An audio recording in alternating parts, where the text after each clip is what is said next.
I'm getting this question a lot, so let's do it. Let's talk about it. First of all, as a quick disclaimer, I have never voted for Trump, not in 2016, 2020, 2024.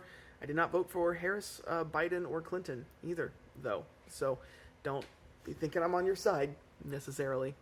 So first things first, we need a definition of fascism. As you can see, this is not my own definition. I did not make this up. This is from Merriam-Webster. So this is a widely accepted academic description and definition of what fascism is. What I want to do is break this definition apart and look at examples of it from the past and compare it to where we are right now in the United States with Donald Trump or any other political leader for that matter. Okay, here we go. Fascism. A populist political philosophy, movement, or regime that exalts nation and often race above the individual, that is associated with a centralized autocratic government headed by a dictatorial leader, and that is characterized by severe economic and social regimentation and by forcible suppression of opposition. Let's start out with that first one, populism, a political philosophy or movement that represents or is claimed to represent the interests of ordinary people, especially against the establishment. Again, Merriam-Webster, not my definition.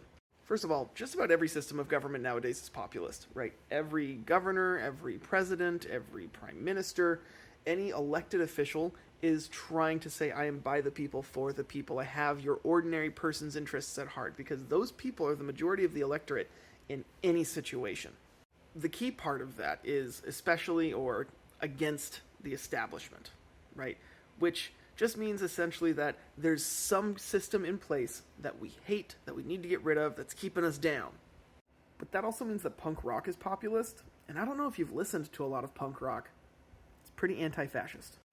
Looking at historical examples, yes, Hitler was very much for the ordinary people, right? He even created Volkswagen, which is supposed to be the people's car, right? He promised to get the economy back on track and get the ordinary person back to work, and he did, to be honest. So is Donald Trump populist?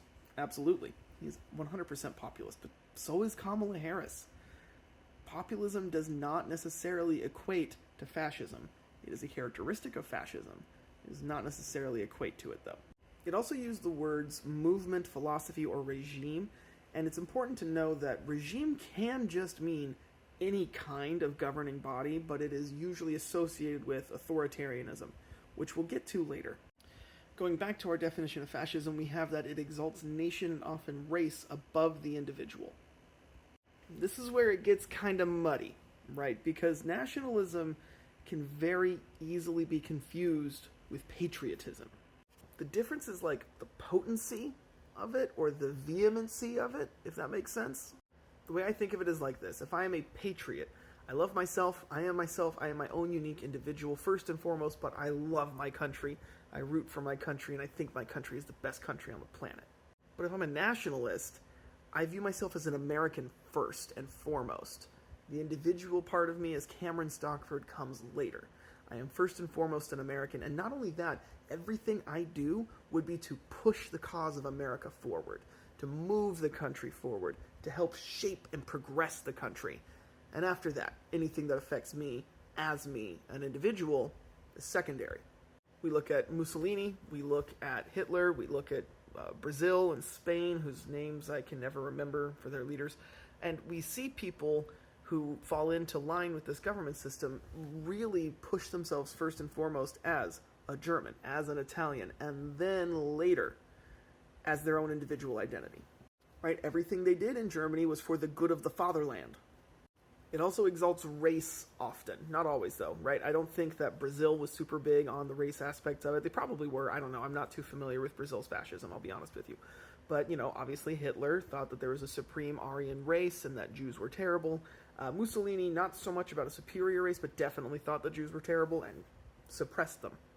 This one's kind of hard to figure out whether or not it's happening because there's such that fine line between patriotism and nationalism. But at the end of the day, I think if you were to look at Trump, he would identify himself first and foremost as Donald Trump. He's a very selfish individual. And most Republicans would be the same way. They're going to identify first as themselves and then maybe somewhere down the line as a Republican or as an American. I don't see a whole lot of nationalism here. And as far as race goes, sure, Donald Trump and a lot of Republicans make some pretty racist remarks. I'm not going to lie and hide that.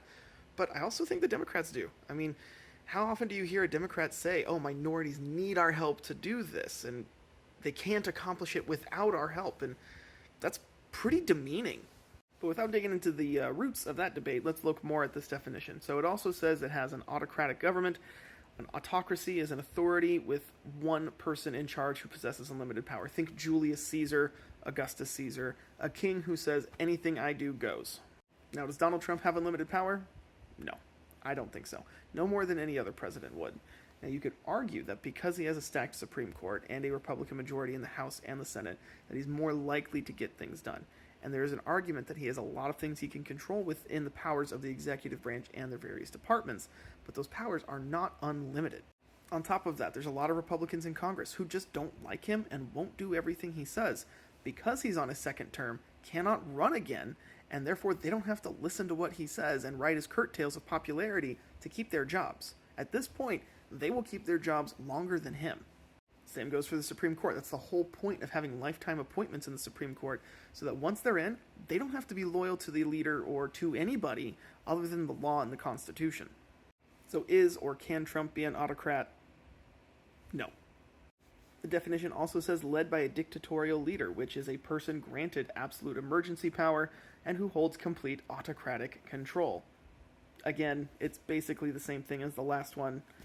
Can he be a dictator within a certain amount of realm? Sure, because he's got powers over the executive branch, but no more than any other president would have with powers over the executive branch or with a majority of their own party in Congress. Obama had a supermajority in Congress in 2008, and yet we didn't call him a dictator. Well, some Republicans did, I guess. But the point is, he was fine. Trump's probably going to be fine. While we're at it, let's talk about authoritarianism, which is of or relating to or favoring blind submission to authority, or favoring a concentration of power in a leader or an elite not constitutionally responsible to the people.